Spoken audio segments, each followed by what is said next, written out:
Kita beralih ke informasi lain, Saudara. Komisi Nasional Hak Asasi Manusia menyatakan konflik di Pulau Rempang sudah muncul sejak sebelum ditetapkan proyek strategis nasional di daerah tersebut.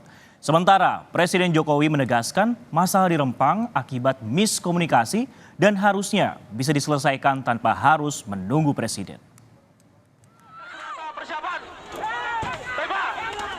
Komnas HAM menyebut konflik di Rempang sudah muncul sejak lama. Selain masalah komunikasi, konflik ini muncul karena ada yang tidak beres dengan kebijakan negara. Komnas HAM mendorong pemerintah agar menyelesaikan kasus ini tanpa melakukan penggusuran. Kalau kita lacak seluruh konflik agraria itu nggak jauh-jauh Bapak Ibu. Di tempat yang sama, di lokasi yang sama, dengan orang-orang yang sama. Termasuk Rempang. Rempang itu sebelum PSN juga sudah berdinamika di sana. Dan kebetulan aja tidak mendapatkan perhatian besar. Ada memang problem di kebijakan negara yang perlu didorong untuk dihadirkan, ya. Bisa juga undang-undang pertanahan yang belum kelar sampai sekarang, atau undang-undang tentang masyarakat adat misalnya sampai sekarang. Jadi itu problemnya di kebijakan. Warga Pulau Rempang, Kepulauan Riau, berdialog dengan Kepala Badan Intelijen Keamanan Polri, Komjen Suntana, untuk membahas relokasi. Juru bicara kekerabatan masyarakat adat tempatan, Suwardi, menegaskan warga tetap menolak relokasi.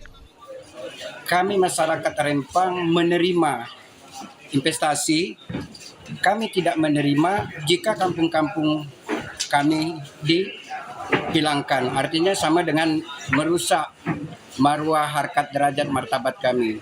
Alhamdulillah ini sudah mendapat respon positif dari teman-teman Mabes dan insya Allah secepatnya akan berjalan sesuai rencana nasional. Terkait kasus di Rempang, Batam, Kepulauan Riau, Presiden Joko Widodo meminta Kapolri, Jenderal Listio Sigit Prabowo, segera menyelesaikannya. Jokowi menegaskan masalah di Rempang akibat miskomunikasi dan harusnya bisa diselesaikan tanpa harus menunggu Presiden. Ini hanya salah komunikasi aja di bawah, itu salah mengkomunikasikan saja.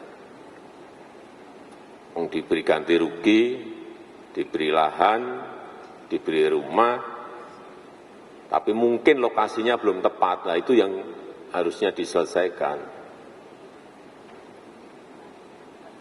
Urusan kayak gitu sampai Presiden. Presiden Joko Widodo juga menunjuk Menteri Investasi, Kepala Badan Koordinasi Penanaman Modal, Bahlil Lahadalia, untuk menyelesaikan konflik di Pulau Rempang. Bahlil menyebut peristiwa di Rempang terjadi karena ada negara lain yang tidak suka proyek Rempang Eco City berjalan. Ya, kita tidak tahu apa yang terjadi di balik itu semua. Yang ketiga, pendalaman kita harus kita melihat, saya setuju dengan Pak Haris tadi, Turino tadi, tidak semua negara itu senang dengan Indonesia kalau ini jalan. Saya mau Konflik di Pulau Rempang, Batam, Kepulauan Riau mengemuka saat terjadi bentrokan antar warga dengan aparat Kamis 7 September lalu. Warga yang menolak proyek Rempang Eco City bentrok dengan petugas yang akan mengukur lahan dan memasang patok di lokasi proyek. Tim Liputan, Kompas TV.